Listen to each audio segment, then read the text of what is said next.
Hi, I'm Daniel Andrews, owner and creator of Andrewsfootball.com, and I apologize for how late this video is getting out, but I think I got some really good content for you. Now, last week I went 2-3 and picking games at a 40% clip. That is not acceptable by any shape, way, or form, so I'm going to do a lot better this week. Now, I lost Thursday for the first time. It was 5.5, dropped down to 5, but I'm going to take the 5.5 and I'm going to take the loss there. I really felt good about New England up to 6.5, but I was a little surprised at how this was a really defensive game, considering both teams were having problems on defense.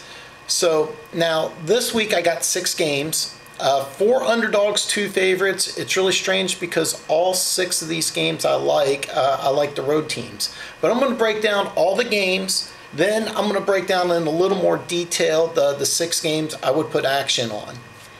The first game is the Giants at... the Giants are actually at home against the Chargers. The line was 3.5. It dropped down to 3. Basically, the Giants are getting home field advantage. And it's really a damn shame because both these teams are 0-4. Both these teams are way too good, have way too many way too much talent to be 0-4 teams. However, one of these teams is going to be 0-5. I think it's going to be the Chargers. You got a West Coast team traveling to the East Coast. A lot of injuries. If I was running the Chargers, I would do a lot of 2 tight end, 2 wide receiver, a lot of 2 tight end, 3 receiver, 4 wide receiver sets. I would throw the ball. Instead, they want to run the ball a lot. It really doesn't work to their advantage. They have a lot of injuries, very snake-bitten team. The first 2 picks of this year's draft, both of them are injured. One's out for the year. Mike Williams, the other one, should be coming back sometime. But it's really a damn shame because there's a lot of talent in that Chargers team. I really think that top to bottom, the Chargers have the more talented team. I think Giants are the better team. So you get 3 points. I think Giants cover that. The next game, this was really close. I came very close to picking this one. The Jets, it was a pick 'em. Now they're a 1-point dog. I like the Jets in Cleveland. The reason why I wouldn't put action on this is because Cleveland's going to win a game sometime this year. And even though they lost big against Cincinnati, I like Ogba. He was putting a lot of pressure on the quarterback.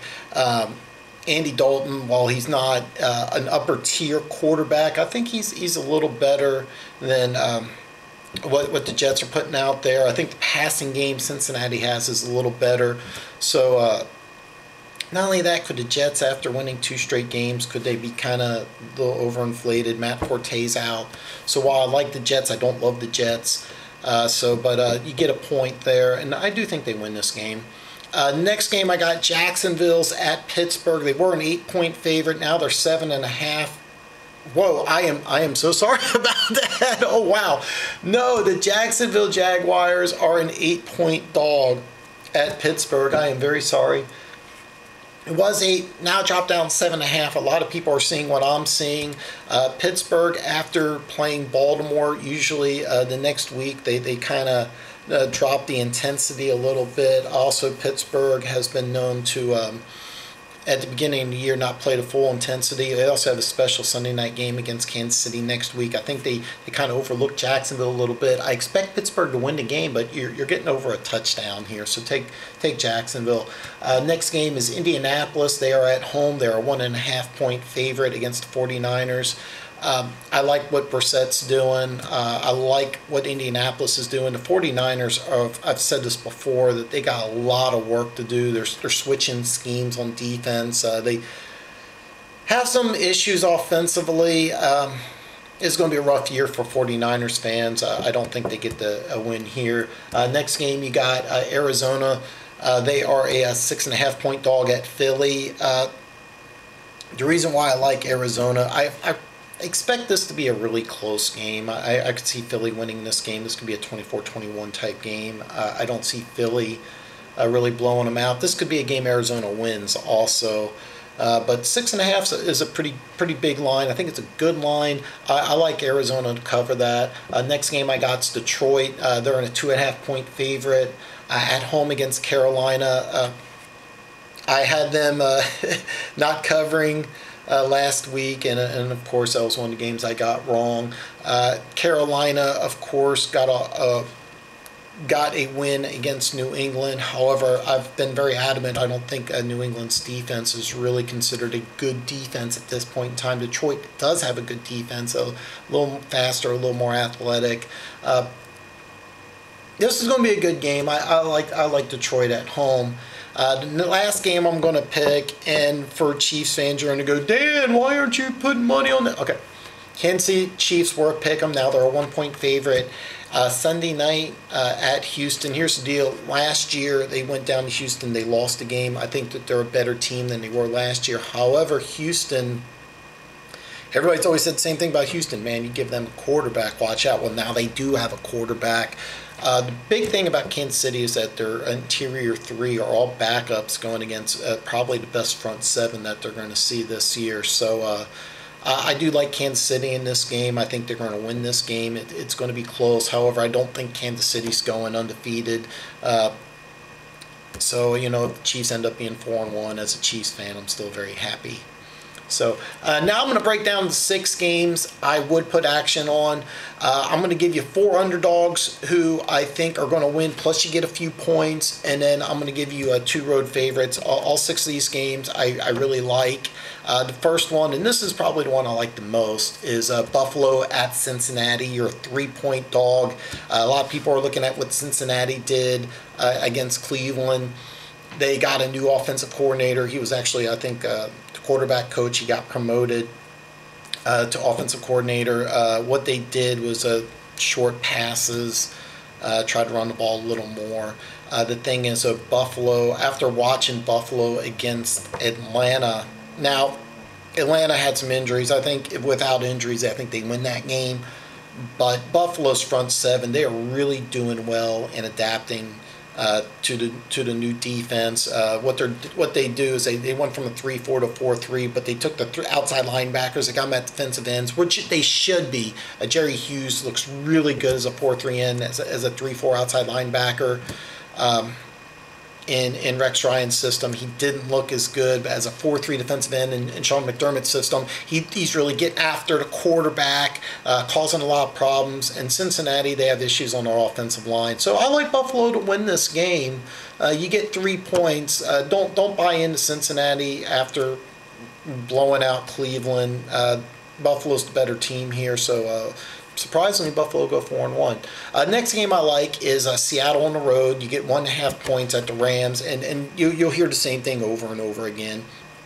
Rams always play Seattle tough. Jeff Fisher always played Pete Carroll tough. Yeah, you have an old school coach against an old school coach, even though Pete Carroll, a lot of people don't consider him old school, but he actually is an old school coach. The thing is, though, the Rams really haven't seen a defense like Seattle. And what Seattle's going to do is they're going to run the ball. Now, they gave up a lot of points in the first half last week against Dallas. Then, Wade Phillips, being the excellent coordinator that he is, he went ahead and made some adjustments. I think Dallas got a little pass happy. But you're not going to see the Rams win this game. I'm really surprised about this, but a lot of people are buying the Kool-Aid right now. So don't do it. Take Seattle, get your 1.5, collect. Next game is Baltimore. They're a 2.5-point favorite at Oakland. Yes, I know Baltimore's traveling east to west coast, so that's a big knock. The thing is, though, you got the Raiders. They're going with a backup quarterback against the best defense. Well, maybe not. I mean, they lost at home. Or I'm sorry, on the road at Denver. Probably a better defense. The thing is, though, Baltimore I think is a little more stout against the run, even though statistics won't say that. And yes, I know they gave up 145 yards to Le'Veon Bell, but trust me, Lynch is not Le'Veon Bell. Baltimore, after losing 2 straight games, I don't see them losing 3 straight games. Baltimore right now just has a better team. If Derek Carr was the quarterback, I would probably take Oakland.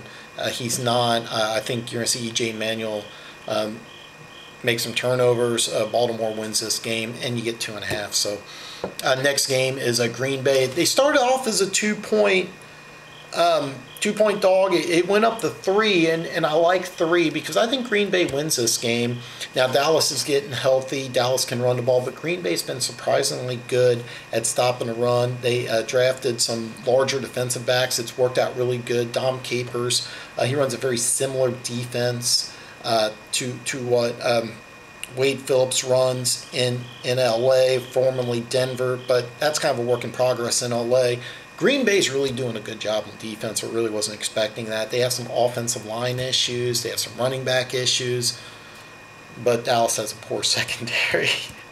and they gave up. If you give up 37 points to LA, you're in a lot of trouble against Green Bay. So I think Green Bay wins this game. You get 3 points. So I like Green Bay here. Next 2 games are road favorites, and both these games were not listed earlier. So if you pay attention to Andrewsfootball.com, these weren't on my spreadsheet. I added them now. I like these 2 games. I've been in trouble picking road favorites before, but I really like both of these. The next one I got is Tennessee. Now they're starting Matt Castle. They're a 1.5-point favorite at Miami. Miami scored 6 points the last 2 games, and both defenses are not world-beaten defenses, okay? Tennessee is going to run the ball. I think Miami's better than what they've been playing. But the thing is, though, I can tell you this from Matt Castle. When Matt Castle comes off the bench for a week to prepare, he's a little more athletic than you think. He's not going to throw the ball all over the place. He's got a good arm, but he's good, accurate. You're going to see a lot of screen passes, maybe some bubble screens. Tennessee has really struggled defensively. When I watched a little bit, I didn't watch the whole game. I watched most of it, though.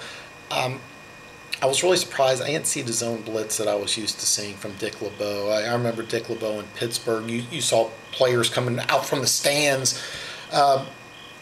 You saw a very basic defense, a lot of 5-6 people coming, but you could see everything coming. I think they're going to dumb down the system a little bit. The thing is, though, Miami's just horrible on offense. Basically, the way to beat Miami is you stop the run. Cutler doesn't seem to be comfortable. However, if you get good Jay Cutler, of course they're going to win, but he's not seemed that way. So I like Tennessee on the road here. It's 1.5, despite Castle starting over Mariota. But trust me, if you have Castle as your starter, you're not going to win a lot of games.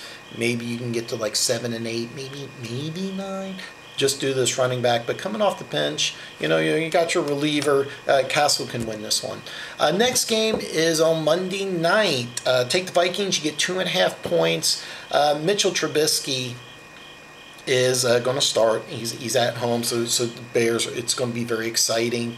You got Devon Cook. He's unfortunately out for the season. So why am I picking Minnesota? The reason why is Minnesota has a really, really good defense, and this is a rookie quarterback. He's not seen anything like this Vikings defense. Even though Chicago, pardon me, they have a good defense. They have a good running game. So I'm in favor of Chicago starting Trubisky, even though about 90% of the time I say take a rookie quarterback, sit him. I think it's the best thing you can do. What Houston's doing and what Chicago's doing, starting rookie quarterbacks, I'm in favor of. And the reason why is you have a good defense. Well, in Tennessee, I'm sorry, guy, error on my part, but in Houston, you have a good defense and you have a good running game. Chicago, they have a really good running game. They have a good defense. So starting a rookie quarterback, you're not going to ask him, to throw the ball 40, 50 times. You're basically going to ask him to run the ball. But Minnesota has such a good defense. They're going to really just focus on making Trubisky beat them.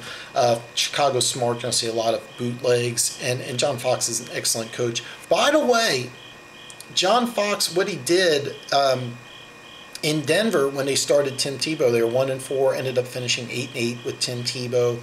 Won the West, then won a playoff game, as basically they played really good defense, kept the game close. Then you had a lot of Tebow magic. I just don't think that this game, this time, will work. So take Minnesota, you get under a field goal. So that's what I got. I got 6 games. All of them are on the road. 4 underdogs, 2 favorites. And if you have not already, subscribe to Andrews Football on my YouTube channel and follow me on www.andrewsfootball.com.